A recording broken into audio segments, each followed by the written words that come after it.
हरियाणा के पूर्व वित्त मंत्री कैप्टन अभिमन्यु ने प्रदेशवासियों को दिवाली की शुभकामनाएं दी हैं। कैप्टन अभिमन्यु ने नारनौल के खांडा खेड़ी गांव पहुंचे और लोगों का मुंह मीठा करवाया, दिवाली की शुभकामनाएं दी और कहा कि दिवाली अंधेरे पर उजाले की जीत और अधर्म पर धर्म की जीत का त्योहार है। इस दिन भगवान श्री राम असत्य पर सत्य की जीत करके अयोध्या वापस लौटे थे। वहीं कैप्टन अभिमन्यु ने जनता टीवी से भी खास बातचीत की। जब पूरा विश्व कोरोना की महामारी से लड़ रहा था, तब प्रधानमंत्री नरेंद्र मोदी के नेतृत्व में पूरे देश ने मिलकर कोरोना से जंग लड़ी। वहीं कैप्टन अभिमन्यु ने यूपी विधानसभा चुनाव को लेकर भी अपनी प्रतिक्रिया दी। प्रदेश के पूर्व वित्त मंत्री कैप्टन अभिमन्यु हमारे साथ हैं और ये उत्तर प्रदेश के चुनाव प्रभारी भी हैं। अभी उनसे हम बातचीत करेंगे। बताइए जी, सबसे पहले दिवाली के बारे में, आज आप अपने हल्के में आए हो, लोगों के लिए क्या संदेश है? दीपावली के इस पावन पर्व पर आज गांव खांडा खेड़ी में हमारा जो पैतृक गांव है, इसमें सब साथियों के साथ मिल करके, परिवार के साथ मिल करके दिवाली मनाने के लिए हम आए हैं। और इस पावन अवसर पर मैं समस्त हरियाणा वासियों को आपके माध्यम से दीपावली की हार्दिक बधाई और शुभकामनाएं देता हूं।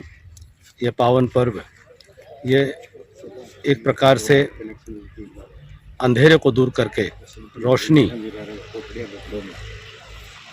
के उत्सव को मनाने का पर्व है कि किस प्रकार से अधर्म पर धर्म की जीत करके, अन्याय पर न्याय की जीत करके, असत्य पर सत्य की जीत करके भगवान श्री राम अयोध्या जब अपने घर वापस आते हैं, घोर अमावस की रात के बावजूद भी भगवान राम के घर आने पर समस्त अयोध्यावासी वह दीपावली की श्रृंखला बना करके वह इस त्यौहार को मनाने की शुरुआत हुई।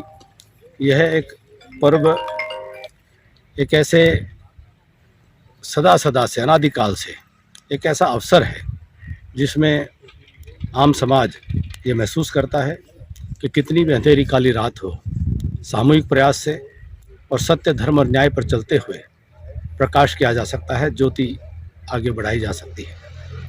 दीपावली पर्व सबके लिए मंगलमय हो, सबके लिए अच्छा स्वास्थ्य, सुख समृद्धि और खुशहाली लेकर के आए, ऐसी मैं मंगल कामना करता हूँ। जी, पिछले दिनों कोरोना महामारी फैली हुई थी और अब डेंगू की बहुत ज़्यादा फैला हुआ है, तो इसको लेकर सरकार ने क्या प्रबंध किए हुए हैं? जिस प्रकार से हम देख रहे हैं कि पूरे भारतवर्ष की समस्त विश्व में इस बात की चर्चा है और प्रशंसा हो रही है कि 130 करोड़ लोगों के देश ने कोरोना की महामारी से किस प्रकार से पार पाया और अनुपातिक दृष्टि से यहाँ पर बीमारी से लेकर के और उससे होने वाली मृत्यु भी दुनिया के विकसित देशों की तुलना में भी कम हुई। मोदी जी का सक्षम और कुशल नेतृत्व, जहाँ दुनिया का अकेला देश है जिसने 2 वैक्सीन अपने स्तर पर यहाँ पर बन रही हैं और जो हमारी कोवैक्सीन है उसको भी WHO से मान्यता मिल गई है। तो वहीं आयुष्मान भारत की योजना जो एक पूरे विश्व के अंदर एक अनूठी योजना बनी है कि हर नागरिक को 5 लाख रुपए तक का इलाज सरकार की तरफ से मुफ्त हो। तो ऐसे में जहां स्वास्थ्य की दृष्टि से मोदी जी ने बहुत ही अभूतपूर्व योजनाएं बना करके देश की जनता के स्वास्थ्य की दृष्टि से मोदी जी ने बहुत ही अभूतपूर्व योजनाएं बना करके देश की जनता के लिए उन्होंने एक बहुत बड़ा उपकार करने का काम किया है। और मेरा मानना है कि जैसे कोरोना की महामारी पर काबू पाया गया है और उम्मीद है कि इसकी तीसरी वेव की चर्चा आती है वो शायद ना आए, उसी प्रकार से जो अन्य कोई बीमारियां हैं उसमें आम नागरिक को हर प्रकार की सुविधा मिले, इसकी चिंता भारत सरकार और राज्य सरकार कर रही है। जी, पिछले दिनों इलाहाबाद उपचुनाव हुआ है और उसमें बीजेपी कम मार्जिन से आ रही है। इस चुनाव को आप किस रूप में देखते हैं और प्रदेश की भविष्य की राजनीति आगे क्या रुख लेके जाएगी? देखिए, भारतीय जनता पार्टी का संगठन बहुत सुदृढ़ हो गया है। गांव-गांव में भाजपा के कार्यकर्ताओं ने इलाहाबाद के चुनाव में जिस प्रकार से मेहनत की है, इससे स्पष्ट हो गया कि भारतीय जनता पार्टी सर्व समाज की पार्टी है, 36 बिरादरी की पार्टी है, सब वर्गों को साथ लेकर चलने वाली पार्टी है, सबका साथ, सबका विकास, सबका विश्वास के आधार पर काम करने वाली पार्टी है। दूसरी पार्टियों ने खूब जातिवादी राजनीति करने की कोशिश की, लेकिन बहुत कम अंतर से हम चुनाव नहीं जीत पाए और यह अपने आप में संकेत है कि कितने अब राजनीति के अंदर आपको काम करना पड़ेगा, विकास कराना पड़ेगा, सबको साथ लेकर चलना पड़ेगा। जो भी कोई एक क्षेत्र की या विशेष वर्ग की बात करेगा वह राजनीति के अंदर अब और ज़्यादा चल नहीं पाएगा। भविष्य भारतीय जनता पार्टी का है। देश में, प्रदेश में, दुनिया की सबसे बड़ी राजनीतिक शक्ति बनकर के भारतीय जनता पार्टी उभरी है और अब आने वाला समय भारतीय जनता पार्टी का ही है। परिवारवाद का, जातिवाद का, क्षेत्रवाद का, अब संप्रदायवाद का, मजहबवाद का कोई स्थान नहीं रहने वाला है। जी, केंद्रीय नेतृत्व ने आपको उत्तर प्रदेश में सह प्रभारी बना के बड़ी जिम्मेवारी दी है। वहां के चुनाव में क्या रहेगा, क्या वहां पे तैयारियां चल रही हैं? उत्तर प्रदेश में पिछले पौने 5 साल में योगी जी के नेतृत्व में बहुत ही शानदार सुशासन देखने को मिला है।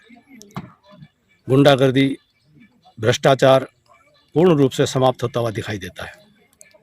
गुंडे पलायन कर चुके हैं, अपराधी उत्तर प्रदेश छोड़ करके भाग चुके हैं और योगी जी के नेतृत्व में अमन, चैन, शांति और भाईचारा देखने को मिला है।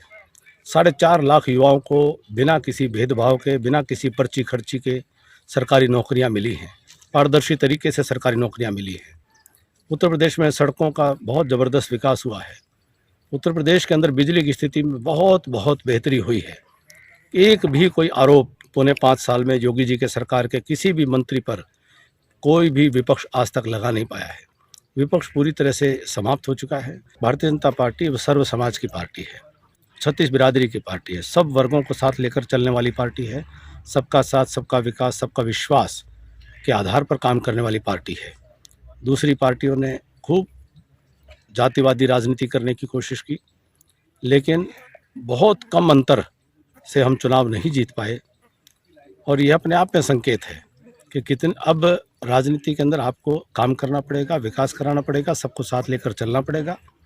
जो भी कोई एक क्षेत्र की या विशेष वर्ग की बात करेगा वह राजनीति के अंदर अब और ज़्यादा चल नहीं पाएगा। भविष्य भारतीय जनता पार्टी का है। देश में, प्रदेश में, दुनिया की सबसे बड़ी राजनीतिक शक्ति बनकर के भारतीय जनता पार्टी उभरी है और अब आने वाला समय भारतीय जनता पार्टी का ही है। परिवारवाद का, जातिवाद का, क्षेत्रवाद का, अब संप्रदायवाद का, मजहबवाद का कोई स्थान नहीं रहने वाला है। जी, केंद्रीय नेतृत्व ने आपको उत्तर प्रदेश में सह प्रभारी बना के बड़ी जिम्मेवारी दी है। वहां के चुनाव में क्या रहेगा, क्या वहां पे तैयारियां चल रही हैं? उत्तर प्रदेश में पिछले पौने 5 साल में योगी जी के नेतृत्व में बहुत ही शानदार सुशासन देखने को मिला है। गुंडागर्दी, भ्रष्टाचार पूर्ण रूप से समाप्त होता हुआ दिखाई देता है। गुंडे पलायन कर चुके हैं, अपराधी उत्तर प्रदेश छोड़ करके भाग चुके हैं और योगी जी के नेतृत्व में अमन, चैन, शांति और भाईचारा देखने को मिला है। 4.5 लाख युवाओं को बिना किसी भेदभाव के, बिना किसी पर्ची खर्ची के सरकारी नौकरियां मिली हैं। पारदर्शी तरीके से सरकारी नौकरियां मिली हैं। उत्तर प्रदेश में सड़कों का बहुत ज़बरदस्त विकास हुआ है। उत्तर प्रदेश के अंदर बिजली की स्थिति में बहुत बेहतरी हुई है। एक भी कोई आरोप पौने 5 साल में योगी जी के सरकार के किसी भी मंत्री पर कोई भी विपक्ष आज तक लगा नहीं पाया है। विपक्ष पूरी तरह से समाप्त हो चुका है और केवल अब मजहब आधारित राजनीति करके, जातिवाद आधारित राजनीति करके अपनी चुनावी वैतरणी को पार करने की कोशिश कर रहे हैं। लेकिन जनता अब अमन, चैन, शांति और भाईचारे से कोई समझौता नहीं करना चाहती। गुंडागर्दी करने वाले लोगों को अब उत्तर प्रदेश की सत्ता नहीं सौंपेगी और भाजपा पहले से ज़्यादा बड़े बहुमत के साथ उत्तर प्रदेश में फिर से सरकार बनाएगी। जी, ये थे हमारे साथ पूर्व वित्त मंत्री कैप्टन अभिमन्यु। इन्होंने साफ कहा है कि उत्तर प्रदेश के चुनाव में योगी जी का जलवा एक बार फिर से देखने को मिलेगा। उत्तर प्रदेश में बीजेपी की सरकार बनाने का इन्होंने दावा किया है। वहीं प्रदेश में भी इलाहाबाद उपचुनाव को लेकर इन्होंने ये संकेत दिए है कि भारतीय जनता पार्टी छत्तीस बिरादरी की पार्टी है और लोगों का बहुमत उनके साथ है और आने वाले दिनों में भारतीय जनता पार्टी और भी मजबूती के साथ प्रदेश में अपना संगठन बनाने का काम करेगी। कैमरामैन सज्जन सैनी के साथ सुनील मान, जनता टीवी।